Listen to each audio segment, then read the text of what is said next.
ಚಳಿ ಆಗ್ತಾ ಇದೆ, ಏನು ತಿನ್ನೋದು? ಏನಾದರೂ ಕಾಫಿ ಟೈಮಲ್ಲಿ ಏನಾದರೂ ಖಾರವಾಗಿ ತಿನ್ನಬೇಕು ಅಂತ ಅನಿಸಿದ್ರೆ ಅವಲಕ್ಕಿ ಇರುತ್ತೆ, ಅವಲಕ್ಕಿ ತೊಗೊಳ್ಳಿ.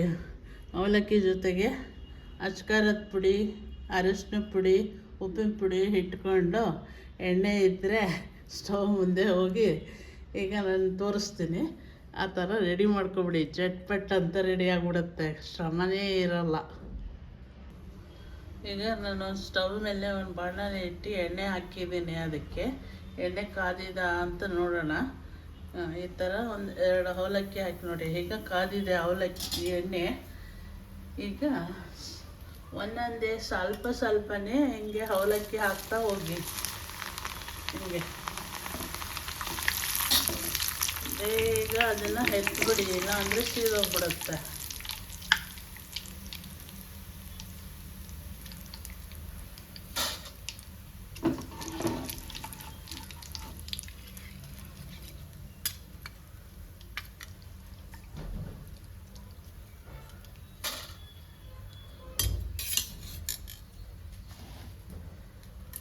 ಸ್ವಲ್ಪನೇ ಹಿಂಗೆ ಹಾಕಿ ಎಣ್ಣೆ ಕರೆಕ್ಟಾಗಿ ಕಾಯಿಸಿದ್ರೆ ಮಾತ್ರ ಈ ಥರ ಬರುತ್ತೆ. ಇಲ್ದಿರ ಕಲ್ಲಾಗ್ಬಿಡುತ್ತೆ.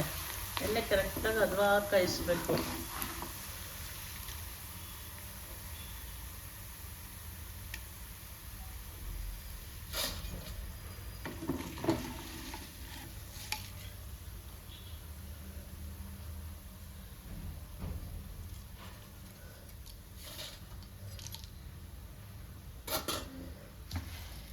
ನಿಮ್ಗೆ ಎಷ್ಟು ಅವಲಕ್ಕಿ ಬೇಕೋ ಅಷ್ಟನ್ನು ತಗೊಳ್ಳಿ. ಅಷ್ಟನ್ನು ಈ ಥರ ರೆಡಿ ಮಾಡ್ಕೊಳ್ಳಿ. ಏನು ಅದನ್ನು ಕಲಸೋದು ಬೇಕಿಲ್ಲ, ಏನು ಬೇಕಿಲ್ಲ. ಅವಲು ಆದ ತಕ್ಷಣ ಅದ್ರ ಮೇಲೆ ತೇಲುತ್ತೆ ಹಂಗೆ.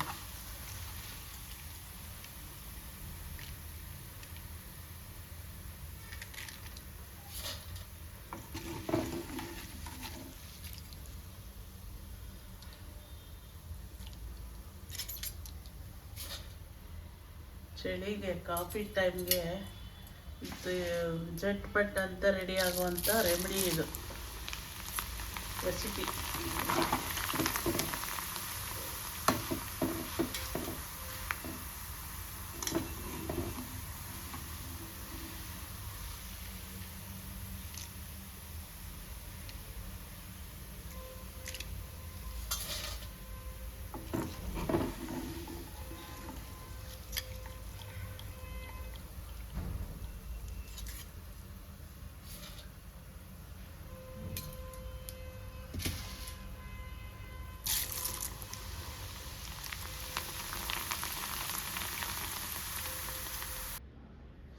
ಈಗ ಇದು ಬಿಸಿ ಇದೆ ಅಲ್ವಾ?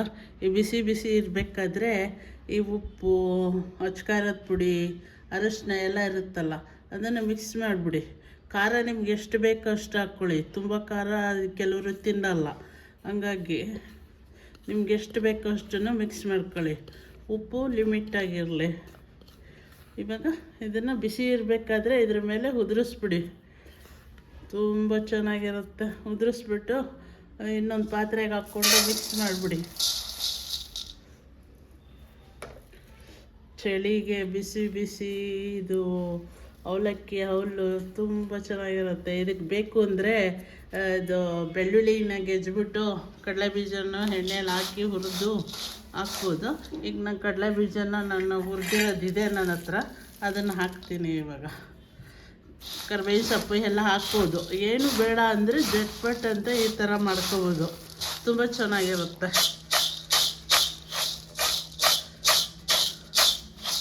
ಆಹಾ, ಗರ್ಮ ಅಂತ ಮುರ ಅಂತೇಳಿ ತಿಂತಾ ಇದ್ರೆ ಹೆಂಗಿರುತ್ತೆ.